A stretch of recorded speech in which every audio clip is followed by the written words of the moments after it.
trazer uma palavra para o seu coração nessa noite. Eu gostaria de abrir já a minha reflexão com os irmãos, fazendo um desafio aqui.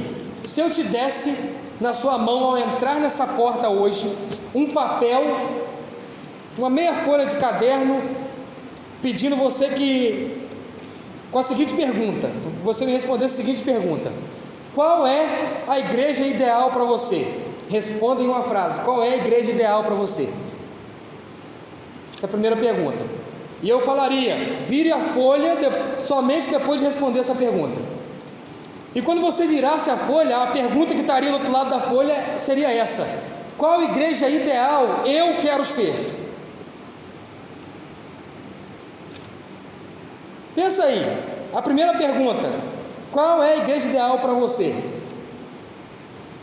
Pensou? Deu para dar a igreja ideal para mim é a igreja que fosse um clube maneiro, que tivesse uma piscina para eu tomar banho no final de semana. A igreja ideal para mim era a igreja que não tivesse problema. Pensou aí? A igreja ideal para mim é a igreja que tivesse palavra centrada, exposição bíblica, estrutura. Agora, qual é a igreja ideal que você busca ser? A igreja ideal que você quer ser. Abra sua Bíblia, Atos capítulo 2.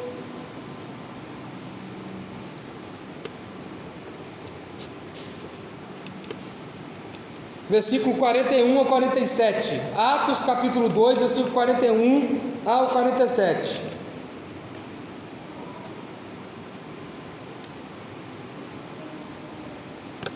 Quem achou, diga amém. Quem não achou, diga misericórdia. Tem gente falando misericórdia aí, então vamos ter um pouquinho de misericórdia. Deus tem muito conosco. Aí é misericórdia em dobro. Aí é graça também, no caso, então.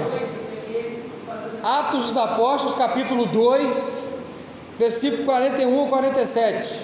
Vamos colocar de pé, irmãos, para a leitura da palavra. Eu preciso de alguém sentar perto do Murilo sempre, tá, irmãos? E não só dele, dos visitantes de forma geral. Viu que está ali, senta do lado, abre a Bíblia, conduz. É importante. É um momento do treinamento do novo convertido aí. Atos capítulo 2, versículo 41 a 47.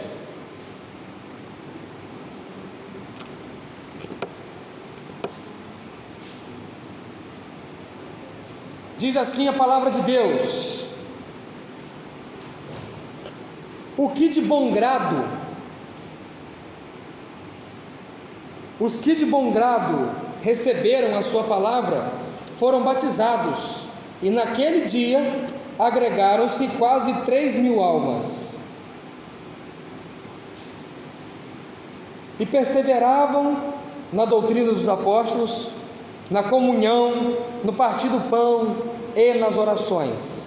Em cada alma havia temor, e muitas maravilhas e sinais eram feitas pelos apóstolos. Todos que criam estavam juntos e tinham tudo em comum. Vendiam suas propriedades e bens e repartiam com todos segundo a necessidade de cada um, perseverando unânimes todos os dias no templo, e partindo pão em casa, comiam juntos com alegria e singeleza de coração, louvando a Deus e caindo na graça de todo o povo. E todos os dias acrescentava o Senhor à igreja aqueles que iam sendo salvos. Deus maravilhoso, gracioso, dá-nos a sua palavra, Senhor, que ela seja viva em nossos corações e que ela produza muitos frutos em nossos corações, em nossas vidas, em nome de Jesus, por graça e misericórdia. E apesar desse miserável pregador, fale ao coração do seu povo, para edificação, para encorajamento, em nome de Jesus. Amém e amém.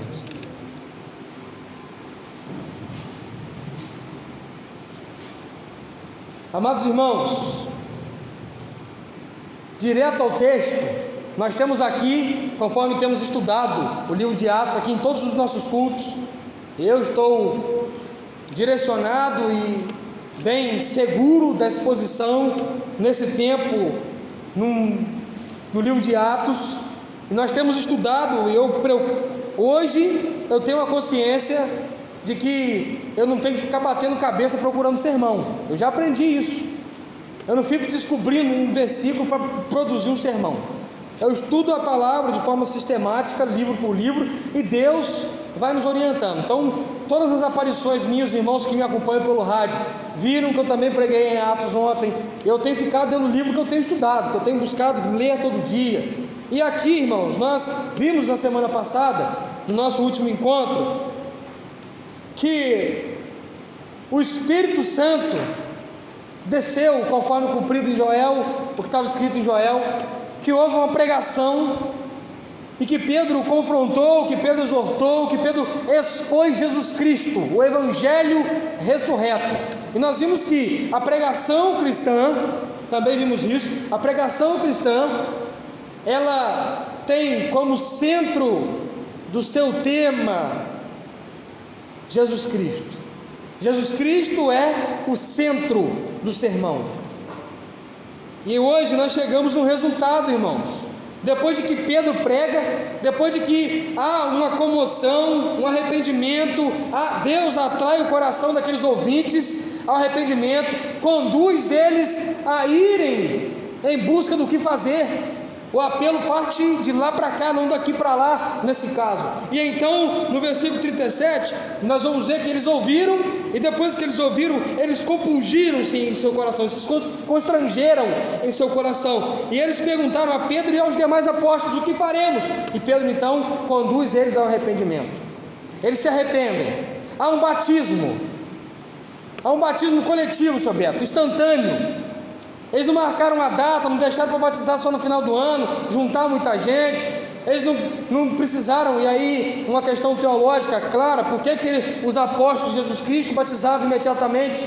Porque eles estavam num contexto que eles já conheciam tudo, eles só precisavam da manifestação do arrependimento e da salvação. Então batizavam-se instantaneamente. Então, naquele momento, seu Beto, a Bíblia nos diz, aqui no versículo que eu abri lendo, 41, quase 3.000 almas. Uma igreja que tinha 120 membros, conforme no relato que nós tínhamos, ou temos, no capítulo 2, versículo 14,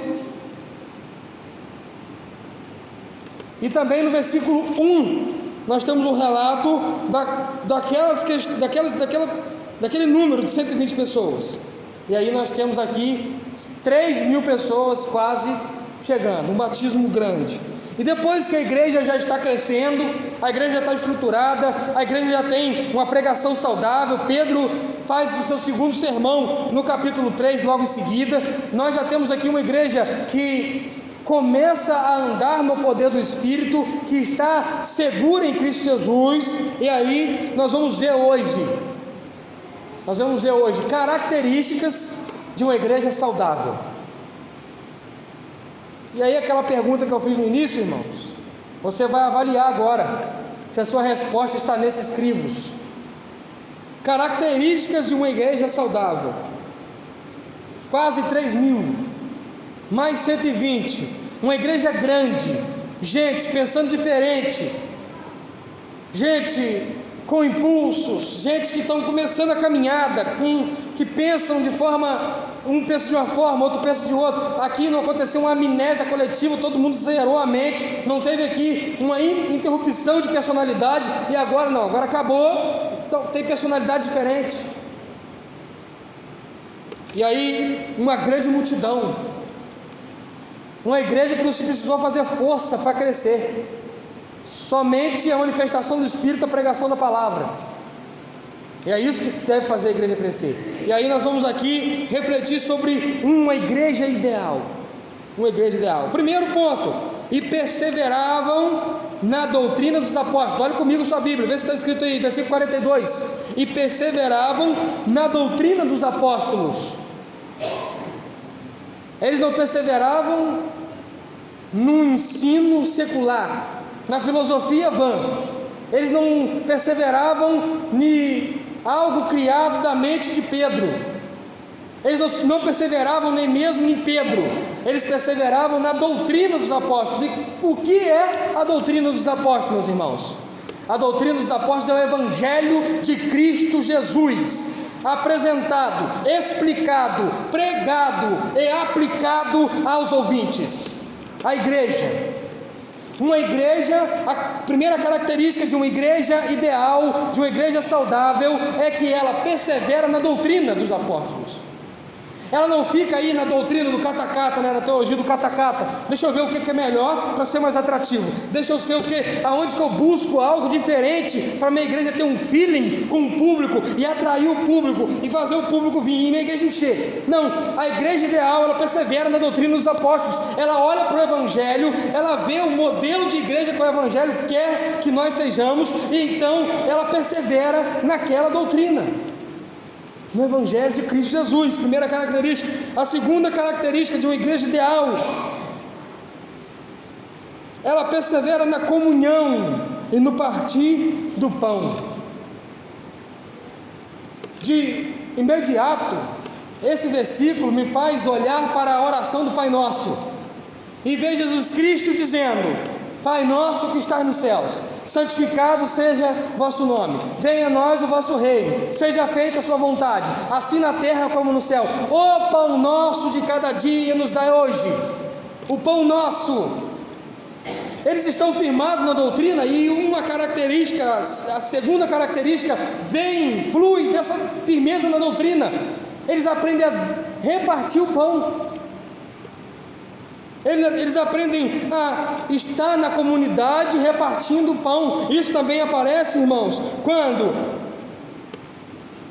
vemos no versículo 45: vendiam suas propriedades e bens e repartiam com todos segundo a necessidade de cada um. Eles estão perseverar unânimes, conforme o texto está nos trazendo.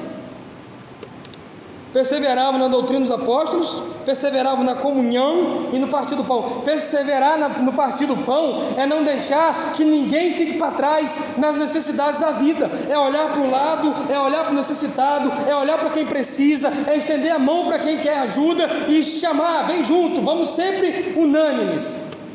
E aí, no partir do pão está ligado à comunhão, ou seja, não é algo isolado, não é algo que eu faço de vez em quando, não é algo que eu faço só lá uma vez ou outra, é algo que a igreja faz comumente, na vida da igreja, produzido normalmente. Quem está precisando? Ninguém aqui precisa vender pedaço de terra nenhum, não, porque temos o suficiente para nós e para os outros, para ajudar quem precisa. Temos sim. Por exemplo, você comeu hoje bem, se alimentou direito. Ontem mesmo eu fui refletir sobre isso. A Helena ganhou um pão de creme no domingo. Aí passou 2 dias, eu falei: vamos jogar esse pão fora. O creme já fica mal cheiroso, vamos jogar fora. Quando eu joguei aquele pão no lixo, irmão, a primeira reflexão que veio na minha cabeça: esse pão está sendo jogado fora porque eu fui negligente. Não para encher minha barriga, mas porque, já que eu não comi, alguém ficou sem comer, e eu joguei aquele pão fora. Essa sensibilidade, irmãos, de entender que sempre tem alguém precisando mais do que você.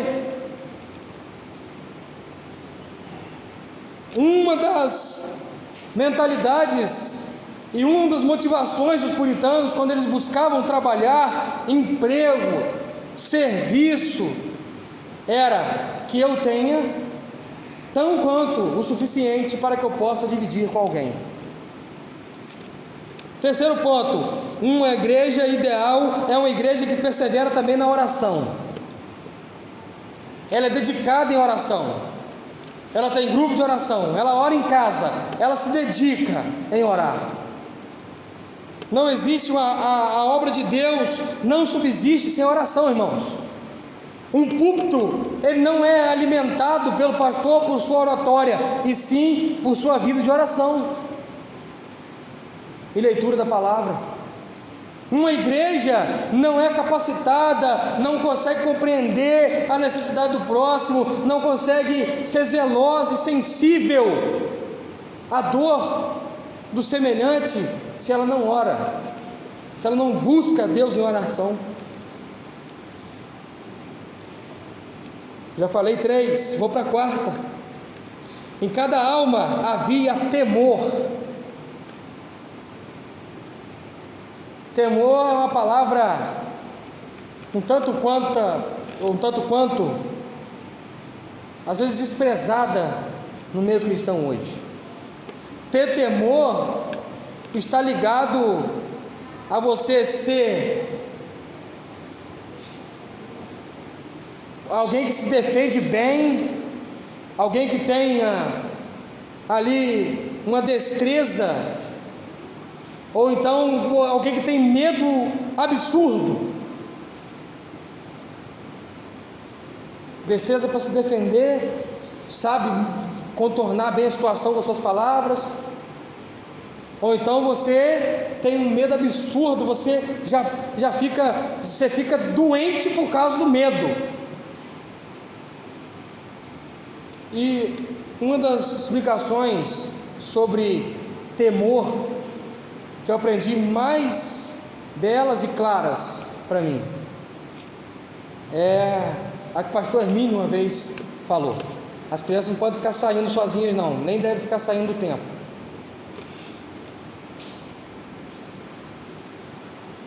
Você quer aprender o que é temor? Deixa eu te explicar o que é temor. Temor é você pegar um liquidificador, jogar medo, respeito e amor. Você pega o liquidificador, joga medo, respeito e amor. Bate, pastor Hermínio explicando. Bate e toma, isso é temor. Tem coisa, irmãos, que nós como crentes não fazemos porque temos medo mesmo, de fato, da consequência daquilo. Medo. Isso é ruim. Não, isso é bom. Se o Espírito Santo coloca medo no seu coração com relação ao pecado que você vai cometer, ele coloca medo pela consequência, tá bom, beleza.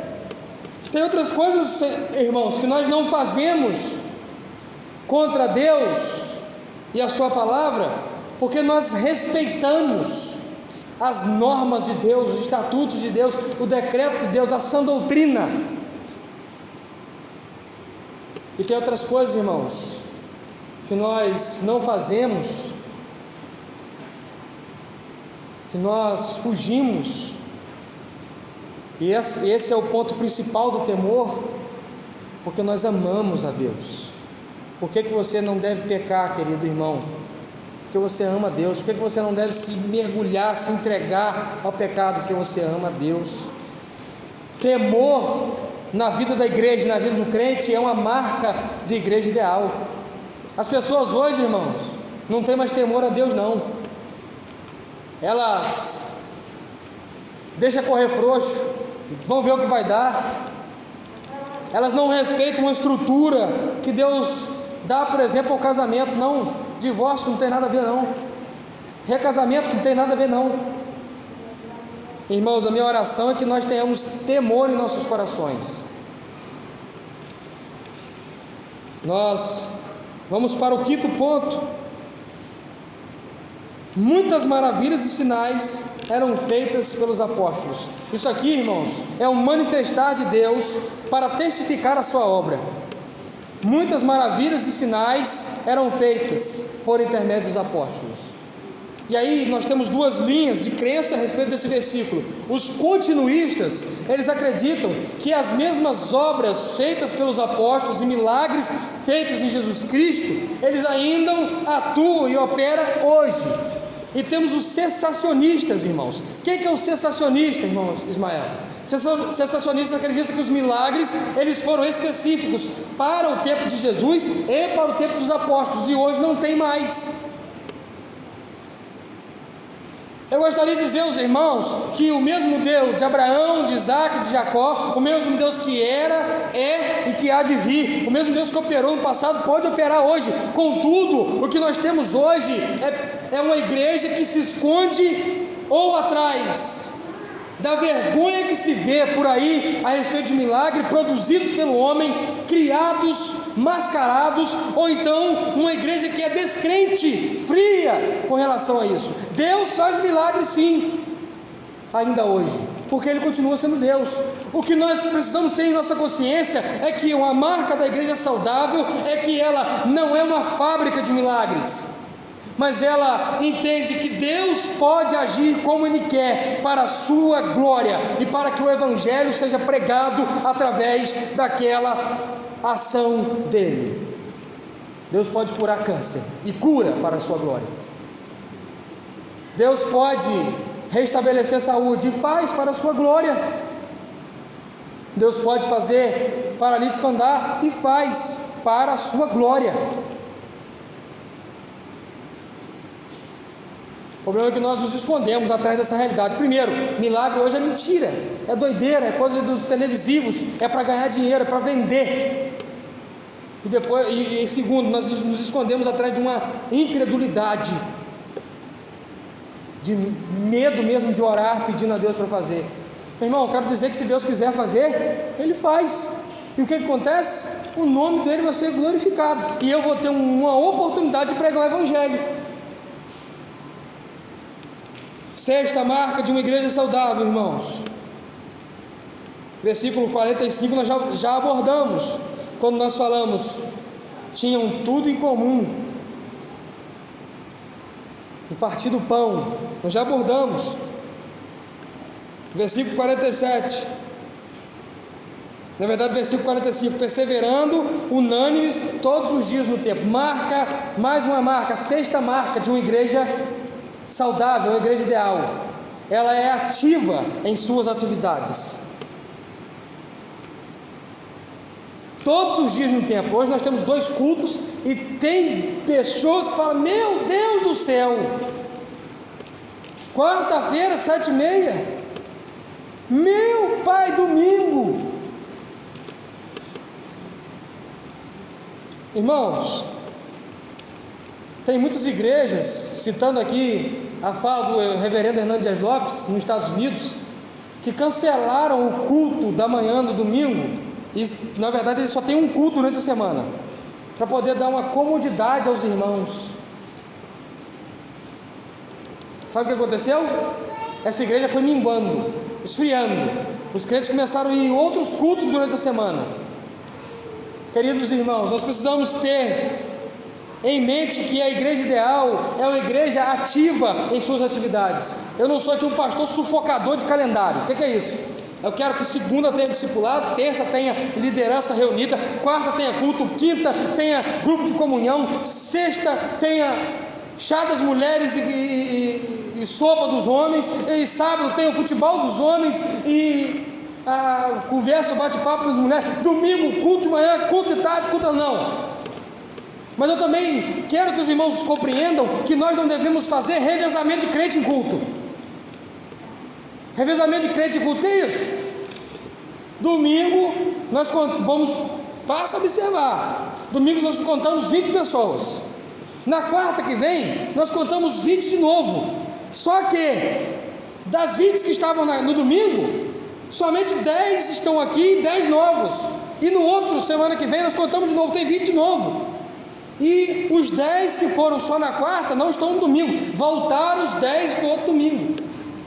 Não, irmãos, uma igreja focada na proclamação do Evangelho, uma igreja ideal, é uma igreja que se dedica em estar ativa nas suas atividades, nos seus cultos, presentes no culto.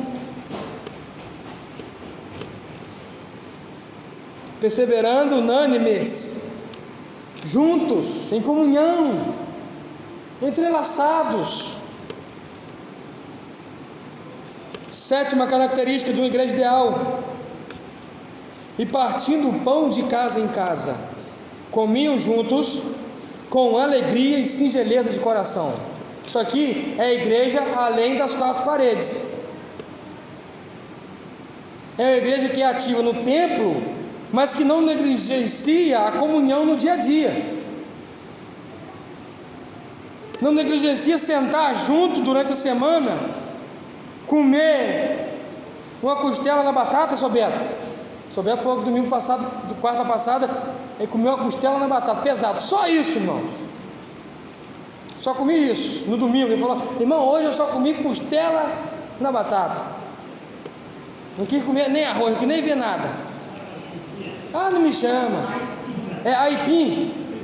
Aipim. Só no aipim. Aipim com costela. Aí não te chama, né, seu Dilé? Aí, né? Se fosse para cavucar um barranco. Mas é uma igreja, irmãos, que ela está conecta no seu dia a dia. Ela não está conecta só no tempo, só nas quatro paredes do tempo. Ela está junta, caminhando junto, tem comunhão. Não partir de pão de casa em casa. O que é isso, irmãos? Vou na casa do Jonathan, fui lá, cheguei, bati um papo com o Jonathan. Um dia atrás desse, Jéssica chegou do serviço cansada, ainda bateu um suco pra gente, tomamos um suco junto. Ela está lá em casa, lá, quando eu venho, bato no portão, vou lá atender. Opa, pode chegar, vem cá.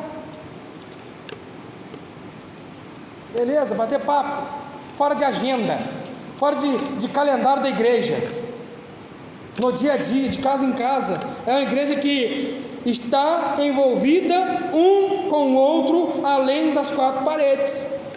Sétima característica. Agora vem a oitava característica: louvando a Deus e caindo na graça do povo. Essa é a última, tá, irmãos? Quando a gente fala assim, essa é a última, o pessoal faz assim: delícia de palavra, graças a Deus. Então, irmãos, é uma igreja, característica da igreja ideal, ela vive para engrandecimento do nome do Senhor, louvando a Deus e caindo na graça de todo o povo. Ela vive para glorificar a Deus, e ela alcança os de fora através do seu testemunho. É isso que está acontecendo aqui, irmãos. É isso que está acontecendo. A igreja louvava a Deus e caía na graça do povo. Sabe o que é cair na graça do povo? É o povo olhar de fora para dentro da igreja e falar assim: é lá o lugar ideal para que eu possa estar. E lá é bom mesmo, irmão. Lá, quando passa a Kombi da igreja, no botequim do Pardal, um cutuca o outro e fala: sabe o que? Ah lá, que povo animado indo para a igreja. Compraram uma Kombi para levar os irmãos para a igreja. Que maravilha! Sabe o que é a igreja cair na graça do povo? É ali no Pardal, ver os crentes vindo para a igreja e falar: ah lá, eles estão indo para a igreja. Caramba, lá deve ser muito bom. Lá tem alegria, lá tem zelo, lá um ajuda o outro. Agora, irmãos, quem naquele momento, naquele lugar, não ia ser atraído pelo testemunho da igreja? Uma igreja que dividia tudo um com o outro, uma igreja que era séria, não tinha bagunça na igreja, não tinha mimimi, tititi, a igreja séria, no temor do Senhor, uma igreja que perseverava na doutrina. O que a igreja fazia? Pregava a palavra. Quem não ia cair na graça dessa igreja, irmãos? Agora, a pergunta que nós temos que fazer é: nós temos sido uma comunidade que faz o povo ao nosso redor cair em nossa graça, ou resiste a nós?